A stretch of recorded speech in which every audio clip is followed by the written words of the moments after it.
Well, good evening, friends. Chris Watson here. So good to be with you for 5 at 5. This week we are going to try and sneak the book of James into 35 minutes, and that's a pretty big challenge. You know, James is in this Bible right here 3 pages long, but it has so much rich and challenging content to our lives that to sneak it in 5 minutes a day is going to be hard, but it's going to be good. So we start off with James in verse 1 telling us who he's writing to. He's writing to the 12 tribes in the dispersion. And if we go back to Acts chapter 8, we know that that is the dispersed church due to the persecution of really Saul. Saul is leading some of this persecution and trying to wipe out the church. And so these are scattered people, these are persecuted people. These people are being thrown in jail, some of them are being killed for their faith. And so in verse 2, James starts out with, "Count it all joy, my brothers, when you meet trials of various kinds, for you know that the testing of your faith produces steadfastness." A lot of other versions will say perseverance here. "And let steadfastness have its full effect, that you may be perfect and complete, lacking in nothing." So he's saying, hey, I know that you're going through a hard time right now. And this persecution that's happening, and this scattering that's happening, these things that are happening, these trials that are happening, be joyful in them.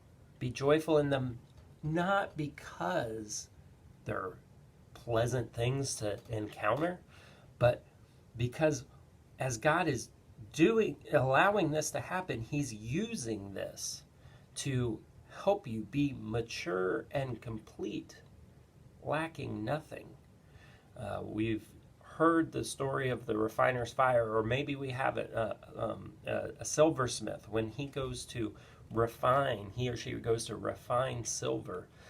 It's put up to immense amount of heat, and as that heat comes and it impacts the metal, what happens is the different metals begin to separate. The impurities begin to come out, and as those impurities are settled to the bottom, or sometimes moving to the top just based on what metal it is, those impurities are then able to be sifted out.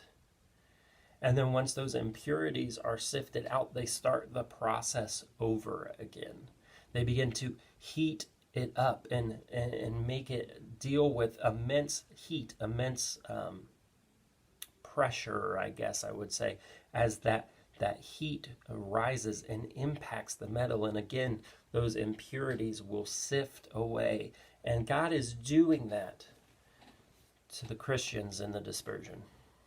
He's doing that to us in our trials that we experience each and every day.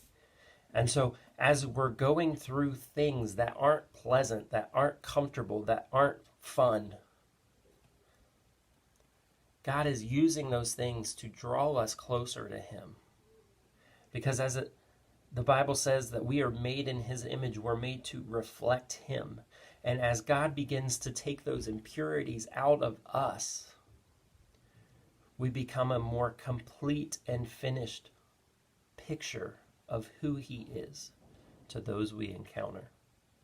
So consider it joy, my brothers, when we go through trials of various kinds, because we know that the testing of our faith will produce steadfastness or perseverance as he makes us more and more like him. Great to be with you.